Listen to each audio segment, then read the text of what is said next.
এই উপমহাদেশের স্বাধীনতার ঘোষক বিদ্রোহী কবি কাজী নজরুল ইসলাম এবং বাংলাদেশের স্বাধীনতার ঘোষক শহীদ প্রেসিডেন্ট জিয়াউর রহমান, এই দুই মহান ঘোষককে চিরস্মরণীয় করে রাখার জন্য একটি সাংস্কৃতিক কেন্দ্র নির্মাণের দাবি রাখছি। মাননীয় প্রধানমন্ত্রী, আমি আজ উদাত্ত কণ্ঠে বলতে চাই, এই উপমহাদেশের আজাদির লড়াইয়ের ইতিহাসে আমরা দুইজন স্বাধীনতার ঘোষককে পাই। একজন লিখেছিলেন স্বাধীনতার অবিনাশী মহাকাব্য বিদ্রোহী, আরেকজন 1971-এর উত্তাল দিনে দিশাহীন জাতিকে জাগিয়ে তুলেছিলেন এই বলে, উই রিভোল্ট, অর্থাৎ আমরা বিদ্রোহ করলাম। এখানে সশস্ত্র বিদ্রোহ এবং শব্দের বিদ্রোহ এক সুরে মিলিত হয়েছে। তাদের মধ্যে রয়েছে আরও অদ্ভুত মিল। দুজনই সৈনিক ছিলেন, একজন হাবিলদার, অন্যজন মেজর। মাননীয় প্রধানমন্ত্রী, আমি আমার নজরুল ইনস্টিটিউটের পক্ষ থেকে আপনার কাছে দুটি দাবি রাখতে চাই।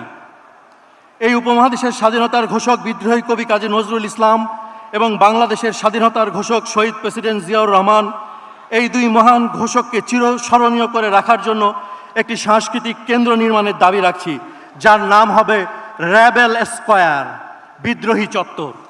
এই র্যাবেল স্কোয়ার আমাদেরকে স্মরণ করিয়ে দেবে ব্রিটিশ উপনিবেশ বিরোধী লড়াই, 71-এ আমাদের মুক্তি সংগ্রামের লড়াই, 90-এর গণ অভ্যুত্থানের লড়াই এবং সবশেষে 24-এর ফ্যাসিবাদ বিরোধী লড়াই।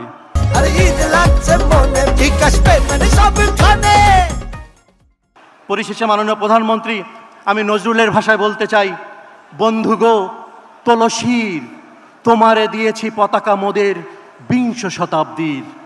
মাননীয় প্রধানমন্ত্রী, আজকে সেই পতাকা আপনার হাতে।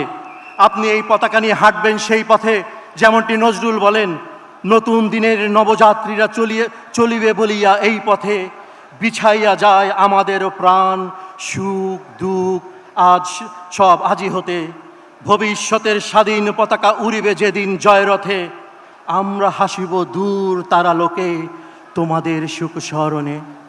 ধন্যবাদ।